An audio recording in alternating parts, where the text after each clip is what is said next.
दिवसभरात घडलेल्या सर्वात महत्त्वाच्या बातम्या आम्ही तुम्हाला केवळ 60 सेकंदात सांगणार आहोत। धनंजय मुंडेंचा आजच राजीनामा घेणार असल्याची जोरदार चर्चा सुरू आहे। कारण धनंजय मुंडेंनी आज अधिवेशनाच्या पहिल्याच दिवशी मुख्यमंत्री देवेंद्र फडणवीसांची भेट घेतली। दोघांमध्ये 10 ते 15 मिनिटं चर्चाही झाली। एकीकडे धनंजय मुंडेंच्या राजीनाम्यासाठी विरोधक आक्रमक झालेत। विरोधकांनी अधिवेशनाच्या पहिल्या दिवशी विधान भवनाच्या परिसरात जोरदार घोषणाबाजी केली। त्यावेळी पहिला दिवस गाजला तो मुंडेंच्या राजीनाम्याच्या मागणीनं। याच पार्श्वभूमीवर धनंजय मुंडेंनी फडणवीसांची भेट घेतली। धनंजय मुंडेंना बेल्स पाल्सी आजाराचं निधन झालंय, त्यामुळे या आजाराचं कारण देत मुंडे राजीनामा देणार का याची आता चर्चा सुरू झालेली आहे। महाराष्ट्र में दो ही गुंडे, कोकाटे मुंडे, महाराष्ट्र में दो ही गुंडे।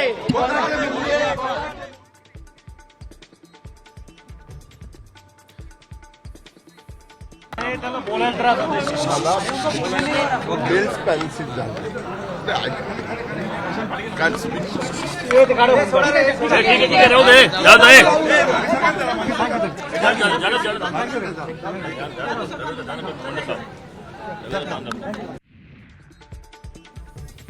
मंत्री धनंजय मुंडे आणि मुख्यमंत्री फडणवीस यांनी एकाच लिफ्टमधून प्रवास केला।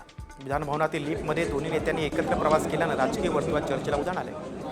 लिफ्टमध्ये या दोन्ही नेत्यांमध्ये राजकीय चर्चा झाली का याबाबत उलटसुलट चर्चा लागल्या। त्यामुळे धनंजय मुंडेंच्या राजीनाम्याबाबत निर्णय होणार का याकडे लक्ष लागले। सरपंच संतोष देशमुख हत्या प्रकरणाचा निकाल जोपर्यंत लागेपर्यंत मंत्री धनंजय मुंडे यांनी पदाचा राजीनामा द्यावा अशी मागणी सातत्याने विरोधकांनी केलेली आहे। तसंच बीड जिल्ह्यातील मस्साजोगच्या ग्रामस्थांनी देखील हीच मागणी केलेली आहे। त्याच अनुषंगानं आता ही भेट झाली का अशी चर्चा आता सुरू झालेली आहे। मात्र मुंडे फडणवीस लिफ्टमध्ये एकत्र आल्यानं आता पुन्हा एकदा त्या दृष्टीने चर्चा सुरू झाली, कारण आज धनंजय मुंडेंनी फडणवीसांची भेटी घेतली। मला वाटतं आता ते मंत्री आहेत धनंजय मुंडे, सकाळपासून मी सगळे सोबत आहोत, सगळेच मंत्री आमदार आम्ही सोबत आहोत। आता एका लिफ्टमध्ये काय फक्त धनंजय मुंडे जायचं त्याच्याबरोबर कोणी बसायचं जायचं नाही त्या लिफ्टमध्ये असं कुठे आहे का? आता इथे लिफ्टमध्ये एवढी लाईन लागलेली आहे, गर्दी आहे, असतील सोबत। सीएम साहेबांकडे काही कामाने गेले असतील, बोलले असतील। 2 दिवसांपूर्वी अजित पवारांनी धनंजय मुंडेंकडून राजीनामा लिहून घेतल्याचा दावा करुणा मुंडेंनी केलाय। तर पक्ष सोडण्याची मुंडेंनी उपमुख्यमंत्री अजित पवारांना धमकी दिली असेल असा गौप्यस्फोट देखील त्यांनी केलाय। त्यामुळे स्वतःला वाचवण्यासाठी धनंजय मुंडेंची धडपड सुरू असल्याची टीका देखील करुणा मुंडेंनी केली। धनंजय मुंडे छातीठोकपणे सांगतात वाल्मिक कराड त्यांचा माणूस आहे। मुंडेसारख्या व्यक्तींना मंत्रिमंडळात ठेवून राज्य सरकार अशा क्रूर वृत्तींना पाठबळ देत असल्याचा घणाघात धनंजय मुंडेंच्या पत्नी करुणा मुंडेंनी केलेला आहे। त्याच्यासाठीही त्यांची धडपड चालू आहे ना, की कुठे ना कुठेतरी त्यांना आपल्या स्वतःला वाचवायचं आहे, आपलं पद वाचवायचं आहे त्याच्यामध्ये। आणि दिलेला आहे, पक्षांनी पण दिलेला आहे, दुसरी वेळ दिलेला आहे, त्यांची बहिणीला पण दिलेला आहे, त्याच्यामध्ये काय ते नाही आहे। पण आज गोष्टी हे आहे जे तुम्ही क्रूर वृत्तीला है ना तुम्ही सपोर्ट करता। वाल्मिक कराड त्यांनी छातीठोकपणे सांगितलेलं आहे की वाल्मिक कराड जे आहे माझा व्यक्ती आहे आणि सगळे पुरावे समोर आहे। आज सरपंच देशमुखांची कराड गँगनं किती क्रूरतेनं हत्या केली याची बातमी पाहूयात आपण 60 सेकंदात। सरपंच संतोष देशमुखांची हत्या किती क्रूर आणि थंडपणे केल्याचं सीआयडी तपासात समोर आलंय। सीआयडीनं कराड गँग विरोधात तब्बल 66 भक्कम पुरावे जप्त केलेत। तसंच 184 साक्षीदारांचे जबाब नोंदवलेत। संतोष देशमुखांचं अपहरण करून त्यांना अमानुष मारहाण करण्यात आली होती। या क्रूर मारहाणीचा व्हिडिओ देखील सीआयडीच्या हाती लागलाय। त्यामुळे निर्दयी आरोपींनी क्रूरतेचा कळस गाठल्याचा पर्दाफाश झालाय। नराधम आरोपींनी देशमुखांना मारहाण करताना 41 इंच लांबीच्या गॅस पाईपला काळा करदोडा बांधून मूठ तयार केली होती। त्याच्यानं मारहाण केल्याचं दिसतंय, कारण तो रक्तानं माखल्याचं आढळलंय। अपहरण केलेल्या कारमध्ये ड्रायव्हर सीट, मॅट आणि इतर ठिकाणीही रक्ताचे डाग सापडले। क्लच वायर बसवलेल्या लोखंडी मुठीची लांबी 41.5 इंच आहे। तर सुदर्शन घुलेचं एटीएम, पॅन कार्ड आणि बँक पासबुक गाडीत सापडल्यानं त्याचाही सहभाग स्पष्ट झाला। तसंच 2 goggles, leather jacket, T shirt, slipper, घड्याळ आणि बेल्ट सापडल्यामुळे ते नेमकं कुणाचं याचाही तपास सुरू आहे। वळता पुढच्या बातमीकडे। कृषी मंत्री माणिकराव कोकाटेंच्या राजीनाम्यावरून आता अधिवेशनात काय राडा झालाय आपण जाणून घेऊयात, ही बातमी 60 सेकंदात। शासनाच्या योजनेतून सवलतीत घर लाटल्यामुळे विशेष न्यायालयानं दोषी ठरवलेले कृषी मंत्री माणिकराव कोकाटेंच्या राजीनाम्यासाठी विरोधकांनी विधान परिषदेत आक्रमक पवित्रा घेतला। विरोधी पक्षनेते अंबादास दानवेंनी कोकाटेंच्या राजीनाम्याची मागणी केली, तर कोर्टात कोकाटेंच्या शिक्षेवर स्थगिती संदर्भात सुनावणी आहे। तो निकाल आल्यानंतर निर्णय घेणार असल्याचं मुख्यमंत्री फडणवीसांनी सांगितलंय. त्याच्यावर दोष सिद्ध झालेला आहे अशा मंत्र्याला एक सेकंद सुद्धा या राज्याच्या मंत्रिमंडळात राहता कामा नये. त्याचं सदस्यत्व रद्द झालं पाहिजे आणि त्यांना मंत्रिपदावरून ताबडतोब काढलं पाहिजे. या संदर्भात कोर्टाने सुनावणी पूर्ण केलेली आहे आणि क्लोज फॉर ऑर्डर ठेवलेला आहे. त्यांची ऑर्डर आल्यानंतर त्याच्यावर निर्णय सभागृह किंवा राज्यपाल घेतील. यानंतर मात्र विधानसभा अध्यक्ष राहुल नार्वेकरांच्या दालनात मुख्यमंत्री उपमुख्यमंत्री अजित पवार यांची बैठक झाली. या बैठकीला कोकाटेही उपस्थित होते. त्यामुळे आता कोकाटेंबाबत सरकारच्या भूमिकेकडे लक्ष लागलंय. 60 सेकंदाच्या बातमीनंतर आता आपण वळूया अबू आझमींच्या वादग्रस्त विधानाकडे. औरंगजेब हा क्रूर प्रशासक नव्हता असं वादग्रस्त वक्तव्य समाजवादी पार्टीचे आमदार अबू आझमींनी केले. संभाजीराजे आणि औरंगजेबमध्ये धर्माची लढाई नव्हती असं देखील आझमींनी म्हटलंय. आझमींवर फडणवीसांनी कारवाई करावी अशी मागणी देखील आदित्य ठाकरेंनी केली आहे. तर आझमींवर देशद्रोहाचा गुन्हा दाखल करावा असं उपमुख्यमंत्री एकनाथ शिंदेनी म्हटलंय. सब गलत हिस्ट्री दिखाई जा रही है. औरंगजेब रहमतुल्लाह अलैह ने बहुत सारी मंदिरें बनवाई हैं और आप बनारस में जाकर देखेंगे एक बच्ची पंडित की बच्ची को जब उनका ही एक सिपाही सालार उसके साथ शादी करना चाहता था, उन्होंने उस सिपाही सालार को 2 हाथियों के बीच पैर बांध कर मार दिया और उन पंडितों ने उनके लिए एक मस्जिद बना के दिया वहाँ पर. क्या बात करते हैं, ये गलत हिस्ट्री. तो आप औरंगजेब को क्रूर शासक नहीं मानते हैं? नहीं, मैं नहीं मानता. औरंगजेब क्रूर शासक नहीं है? बिल्कुल नहीं, मैं बिल्कुल क्रूर शासन नहीं मानता. संभाजी के साथ क्या किया? अरे इससे लड़ाई जो सुनिए ना, ये जो है उस वक्त लड़ाई थी राजकाज की लड़ाई थी. समझा आपने, कोई हिंदू मुस्लिम की लड़ाई नहीं थी उसमें. जो बघा, एक महत्त्वाचं आहे, मी आधी देखील सांगितलं होतं की हे जे वक्तव्य करतायत ते कोणाची सुपारी घेऊन करतायत, कोणाचे वाद निर्माण करायचा प्रयत्न करतात, महाराष्ट्रात वादाची थिणगी पाडण्याचा प्रयत्न करतात. हे मी आधी सांगितलं होतं. आपल्याला आठवत असेल पोडियमवर पण सांगितलं होतं की कोणाचा इशारा होतो आणि कोण उठतं काय बोलायला. ह्याच्याकडे मला वाटतं कारवाई झालीच पाहिजे याच्यावर.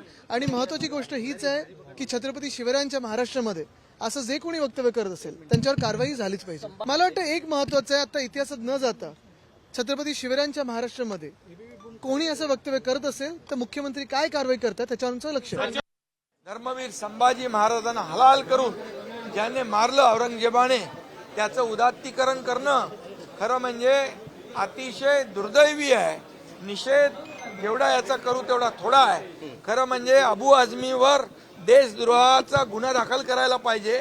या अबू आझमी हिला औरंगजेब चांगला प्रशासक होता त्याचं कौतुक करणं हे तर महापाप आहे. आणि म्हणून या अबू आझमी यांनी माफी मागितली पाहिजे आणि खऱ्या अर्थाने यांच्यावर ज्यांनी देशभक्ती दाखवली त्यांच्या विरोधामध्ये बोलणं हा खऱ्या अर्थाने देशद्रोह आहे. आता वेळ लाडकी बहीण योजनेकडे. लाडकी बहिणींना 2100 रुपयांचा वाढीव हप्ता कधी मिळणार असा सवाल उपस्थित होतोय. कारण अर्थसंकल्पीय अधिवेशनात वाढीव हप्त्यावर चर्चा होण्याबाबत प्रश्नचिन्ह आहे. लाडकी बहीण योजनेच्या वाढीव हप्त्यावर अर्थसंकल्पीय अधिवेशनात निर्णय होईल असं महायुतीचे नेते सांगत होते. मात्र महायुतीच्या सरकारमध्ये याबाबत कुठलीही चर्चा झाली नाही. तेव्हा निवडणुकीत दिलेल्या 2100 रुपयांच्या हप्त्याच्या वचनाचं काय झालं असा सवाल आता विचारला जातोय.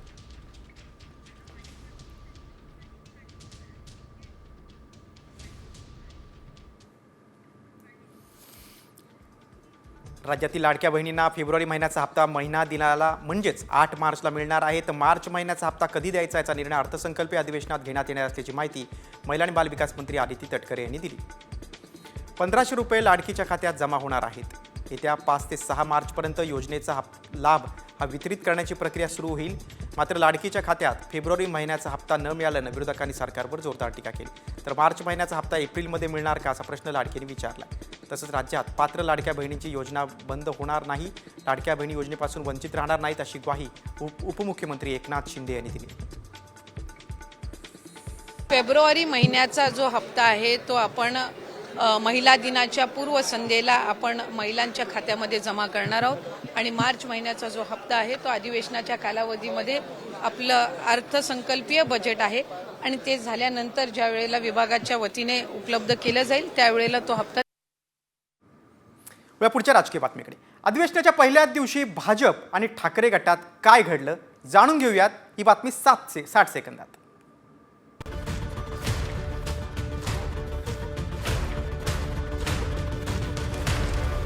अधिवेशनाच्या पहिल्याच दिवशी भाजप आणि ठाकरे गट युतीची चर्चा सुरू झाली.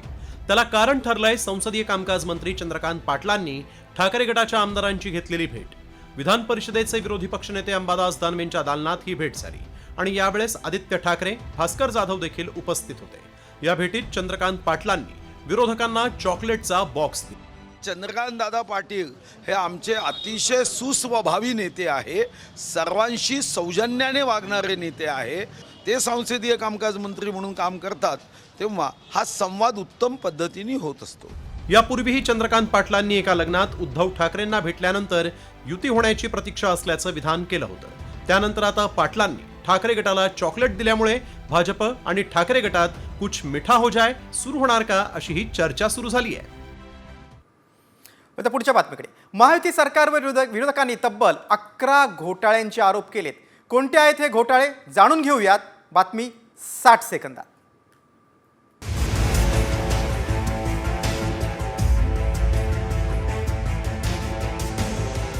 अर्थसंकल्पीय अधिवेशनाच्या पहिल्याच दिवशी पवारांची राष्ट्रवादी महायुती सरकार विरोधात आक्रमक झाल्याचं पाहायला मिळालं. आमदार रोहित पवार यांनी दलालीची दलदल या पुस्तिकेच्या माध्यमातून सरकारचे घोटाळे सांगण्याचा प्रयत्न करत लक्ष वेधलंय. यात महायुती सरकारवर 11 घोटाळ्यांचा आरोप आमदार रोहित पवारांनी केलाय. या सरकारने ज्या ज्या गोष्टीची स्थगिती दिली त्याच्यामध्ये फक्त शिंदे साहेबांचे विभाग आणि अजितदादांचे विभाग त्याच्यामध्ये होते. पण त्याच्यामध्ये मला एवढंच सांगायचंय, मी देवेंद्र फडणवीस साहेबांचं अभिनंदन आणि आभार व्यक्त करतो की आम्ही जे मुद्दे काढले होते ज्याच्यामध्ये 50-60 हजार कोटीचा भ्रष्टाचार झाला, हे आम्ही सातत्याने बोलत होतो. त्याच्यामध्ये काही मुद्दे त्यांनी घेतलेत, फक्त मित्रपक्षाचे घेतलेत, काही भाजपच्या नेत्यांचे सुद्धा मुद्दे याच्यामध्ये आहेत.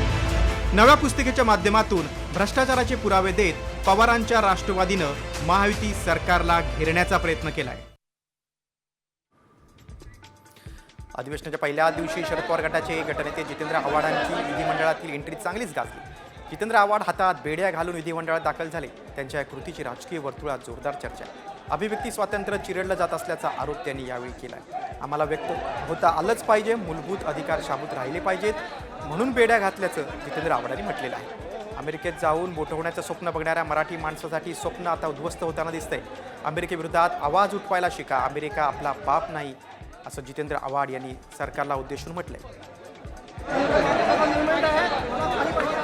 या बेड्यांविरुद्ध आपण भारतीय बोलणारच नसू, अमेरिकेत करत असलेल्या अन्यायाविरुद्ध आपण व्यक्तच होणार नसू, तर अमेरिका आपल्याला गिळून टाकेल. आणि म्हणून या प्रातिनिधिक स्वरूपात लोकांच्या लक्षात आणून देण्यासाठी की तुमचे बांधव अमेरिकेत काय यातना भोगतायत ते या बेड्यांपेक्षा कमी नाहीत. आणि म्हणूनच या बेड्या माझ्या हातात आहेत.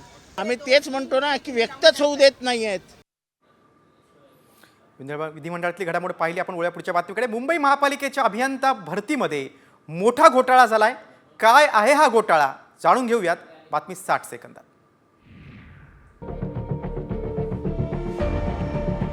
मुंबई महानगरपालिकेत अ गटाच्या अभियंता भरती परीक्षेत मोठा घोटाळा झाल्याचा आरोप मनसेनं केलाय. 25 फेब्रुवारीला ही परीक्षा घेण्यात आली. मात्र त्यापूर्वीच म्हणजे 19 फेब्रुवारीला हा पेपर लीक झाला होता.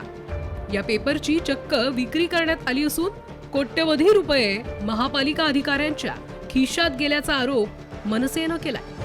त्यामुळे या प्रकरणी आता मनसे अध्यक्ष राज ठाकरे मुख्यमंत्री देवेंद्र फडणवीसांची भेट घेणार आहेत. हा पेपर आधीच 19 तारखेला लीक झालेला आणि त्याची कोट्यावधी रुपयांची विक्री या महानगरपालिकेच्या अभियंत्यांना झालेली आहे. मनसेनं खळबळजनक आरोप केल्यामुळे आता ही परीक्षा वादाच्या भोवऱ्यात सापडली आहे. त्यामुळे आता या प्रकरणी मुख्यमंत्री काय कारवाई करणार आणि पुन्हा परीक्षा होणार का याची उत्सुकता आहे. पुढच्या बातमीकडे. शिंदे गटाचे नेते आणि माजी आरोग्यमंत्री तानाजी सावंत हे मुख्यमंत्री फडणवीसांच्या भेटीसाठी सागर बंगल्यावर पोहोचले. मात्र फडणवीसांची भेट न झाल्यानं 3 मिनिटातच ते सागर बंगल्यातून बाहेर पडले. आरोग्य खात्याच्या कामांना चाप बसल्यानंतर तानाजी सावंत आता मुख्यमंत्र्यांच्या भेटीला पोहोचले होते. मात्र भाजपच्या मंत्र्यांची बैठक असल्यामुळे तानाजी सावंतांची फडणवीसांची भेट झाली नाही. उद्या विधानभवनात बैठक होण्याची शक्यता. तानाजी सावंत हे तत्कालीन आरोग्यमंत्री असताना त्यांनी काही कामांचे टेंडर काढले होते. त्याच्यावरून आता त्या कामात भ्रष्टाचार झाल्याचा, घोटाळा झाल्याचा आरोप विरोधक सातत्यानं करतात. आरोग्य खात्याच्या कामांना चाप बसल्यानंतर त्यांनी ही भेट घेण्याचा प्रयत्न केला. तर पुढच्या बातमीकडे विधानसभेच्या विरोधी पक्षनेतेपदावरून मवियामध्ये नाराजी नाट्य सुरू झाल्याची माहिती आहे. ठाकरे गटानं विरोधी पक्षनेतेपदासाठी अध्यक्ष राहुल नार्वेकरांना पत्र दिल्याची माहिती आहे. कोणती चर्चा न करता ठाकरे गटानं नाव दिल्यानं काँग्रेस नाराज असल्याची माहिती आहे. तर दुसरीकडे विधान परिषदेच्या विरोधी पक्षनेतेपदावर काँग्रेसनं दावा केला आहे. विधान परिषदेमध्ये मवियात सर्वाधिक आमदार काँग्रेसचे आहेत. काँग्रेसकडून सतेज पाटलांचं नाव चर्चेत आहे. त्यामुळे ठाकरे गट विधान परिषदेमध्ये काँग्रेसला संधी देणार की विधानसभेचं विरोधी पक्षनेतेपद काँग्रेसला सोडणार याकडे सर्वांचं लक्ष आहे. मंत्र्यांची मनमानी चालू आहे. भ्रष्टाचारी मोकाट सुटतील. त्यांना वेसण घालण्यासाठी लोकशाहीनं, संसदीय लोकशाहीनं आणि संविधानानं विरोधी पक्षनेत्याची तरतूद कॅबिनेट दर्जासह केलेली आहे. आणि असा कोणताही नियम नाहीये. अनेक राज्यामध्ये 4 किंवा 5 सदस्य असलेल्यांना सुद्धा लोकशाहीची बूज राखण्यासाठी विरोधी पक्षनेतेपद मिळालेलं आहे. इथे तर आमचे एकत्रित मिळून 50च्या वर आहेत. त्याच्यामुळे शिवसेनेचा विरोधी पक्षनेता व्हायला मला कोणती अडचण दिसत नाही. विधानसभेमध्ये शिवसेना हा पक्ष मोठा पक्ष आहे, त्यामुळे त्यांनी त्यांचा कॅन्डिडेट डिक्लेअर केला पाहिजे. विधिमंडळाच्या कामकाजातली जी काही परंपरा आहे त्या परंपरेप्रमाणे ज्यांचे जास्त आमदार त्यांचा विरोधी पक्षाचा नेता असतो, ज्याचा बहुमतामध्ये असेल त्याचा मुख्यमंत्री होतो. ही आमची परंपरा आहे आणि आपला नियम आहे. त्यामुळे त्याला कोणाला हटवा आणि कोणाला बसवा हा विषय त्याच्यात होऊ शकत नाही. केंद्रीय मंत्री रक्षा खडसे यांच्या मुलीची छेड प्रकरणी काढल्याप्रकरणी 7 आरोपींवर गुन्हा दाखल आहे. त्यापैकी 4 जणांना पोलिसांनी अटक केली. अनिकेत भोई, किरण माळी, अनुज पाटील अशी त्यांची नावं आहेत. यातील एक आरोपी अल्पवीन आहे. छेडछाड प्रकरणात अनिकेत भोई हा मुख्य आरोपी आहे. तर फरार आरोपींना पकडण्यासाठी पोलिसांचं पथक रवाना झालेलं आहे. त्यावरून ठाकरे गटाचे खासदार संजय राऊत आणि गृहमंत्री देवेंद्र फडणवीस यांच्यावर टीका केलेली आहे. राज्यात रोज लाडक्या बहिणींचा विनयभंग होतोय, आधी त्यांना सुरक्षा द्या असं राऊतांनी म्हटलंय. तर फडणवीसांना राजकारणातून पोलिसांकडे पाहायला वेळच मिळत नसल्याचा घणाघात देखील राऊतांनी केलाय. केंद्रीय मंत्री रक्षा खडसे यांच्या मुलीचाच विनयभंग झाला आणि गृहमंत्री कोण? तर स्वतः आमचे देवेंद्रजी फडणवीस. राजकारणातून त्यांना वेळच मिळत नाही पोलीस खातं पाहायला, लॉ अँड ऑर्डर पाहायला, जनतेचे प्रश्न पाहायला. पुढच्या बातमीकडे शिवरायांचा अपमान करणाऱ्या कोरटकरची आता कुंडली बाहेर आलेली आहे. त्यामुळे CID चौकशी सुरू झाली आहे. नेमकं काय घडतंय पाहूयात बातमी 60 सेकंदात. छत्रपती शिवाजी महाराजांबद्दल अपशब्द वापरणाऱ्या प्रशांत कोरटकर याच्याकडे अलिशान रोल्स रॉईस कशी आली याचा CIDनं तपास सुरू केलाय. कारण ही रोल्स रॉईस हजारो कोटी रुपयांच्या चिटफंड घोटाळ्यातील आरोपी महेश मोतेवारच्या मालकीची आहे. या रोल्स रॉईसची किंमत 7 ते 8 कोटी इतकी असून कोरटकरकडे ती कशी आली याचा तपास आता CIDनं सुरू केला आहे. तर इतिहास संशोधक इंद्रजित सावंत यांना धमकी दिल्याप्रकरणी चौकशीसाठी प्रशांत कोरटकरनं कोर्टानं आदेश देऊनही त्याचा मोबाईल पोलिसांकडे सोपवलेला नाही. त्यानं मोबाईल न सोपवल्यास त्याचा अटकपूर्व जामीन रद्द होऊ शकतो अशी माहिती नागपूरच्या पोलीस उपायुक्तांनी दिली आहे. 48 तासाला त्यांचा टाइम दिलेला आहे फ्रॉम 1 तारीख म्हणजे ते 3 तारीखचा डे एंड झाला. त्याने निर्देश आहे की तुम्ही तिथे हे करा, जप्त करा. जर त्यांनी जप्त केला नाही तर त्यांची बेल कंडिशन व्हायलेट होणार आहे. धमकी प्रकरणांमुळे प्रशांत कोरटकरची कुंडलीच बाहेर येणार आहे. कोरटकर आणखीन कोणत्या प्रकरणांमध्ये गुंतलाय का याचीही चौकशी होण्याची गरज आहे. बातमी पुण्यातून. पुण्यात कायद्याच्या 3 तेरा झाल्याचं पुन्हा समोर आलंय. कारण दरोडेखोरांनी थेट पोलिसांवरच हल्ला केल्याची घटना घडलेली आहे. जाणून घेऊयात ही बातमी 60 सेकंदात.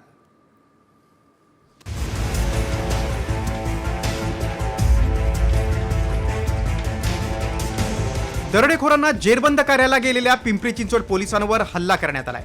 बचावासाठी पोलीस उपायुक्तांनी सुद्धा गोळीबार केल्यानं एक आरोपी जखमी झाला. दरोडेखोरांसोबत झालेल्या या चकमकीत पोलीस उपायुक्त शिवाजी पवार आणि सहाय्यक पोलीस निरीक्षक प्रसन्न जराड जखमी झाले. चाकण पोलीस स्टेशन हद्दीतील चिंचोशी गावात रात्री 12:30च्या सुमारास ही घटना घडली. नेमक्या चिंचोशी गावात काय घडलंय ते पाहूया. चिंचोशी गावात दरोडा टाकायला दोघे येणार असल्याची पोलिसांना खबर मिळाली. DCP पवार, API जराड यांच्यासह 8 जणांचं पथक रात्री चिंचोशी गावात दाखल झालं. मंदिर परिसरात लपून बसलेल्या दोघांना त्यांनी आधी आत्मसमर्पणाचं आवाहन केलं. मात्र दोघांपैकी एका अल्पवयीन आरोपी तिथून निसटला तर दुसऱ्यानं थेट कोयता बाहेर काढला आणि पोलिसांवर जीवघेणा हल्ला केला. यात पोलीस उपायुक्त आणि पोलीस निरीक्षक जखमी झाले. मात्र डीसीपींनीही यावेळी बचावासाठी गोळीबार केला. त्यात दरोडेखोर जखमी झाला. पुढची बातमी पुण्यातूनच आहे. स्वारगेट डेपो बलात्कार प्रकरणी नराधम गाडेच्या वतीनं करण्यात आलेले सर्व दावे आता खोटे ठरलेत. नेमकं काय पुढे आलेलं आहे जाणून घेऊयात 60 सेकंदात बातमी.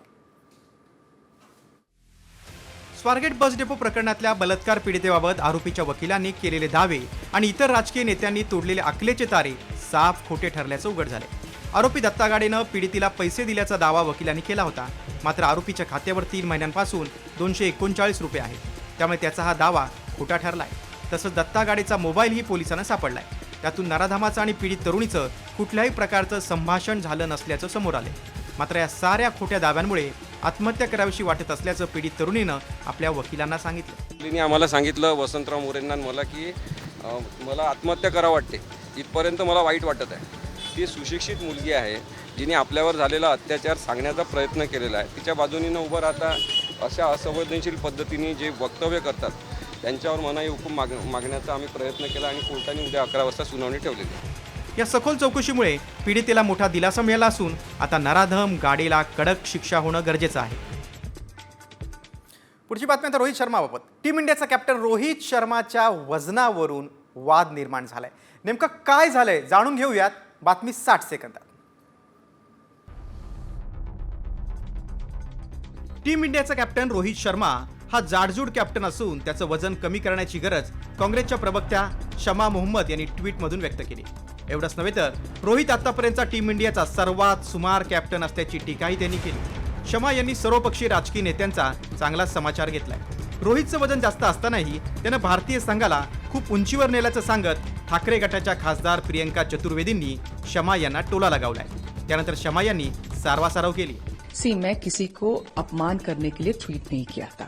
उस ट्वीट में मैंने क्या कहा? मैंने कहा कि एक स्पोर्ट्स पर्सन के नाते वो थोड़ा ओवरवेट है. स्पोर्ट्स पर्सन के नाते तो वो बॉडी शेविंग नहीं है.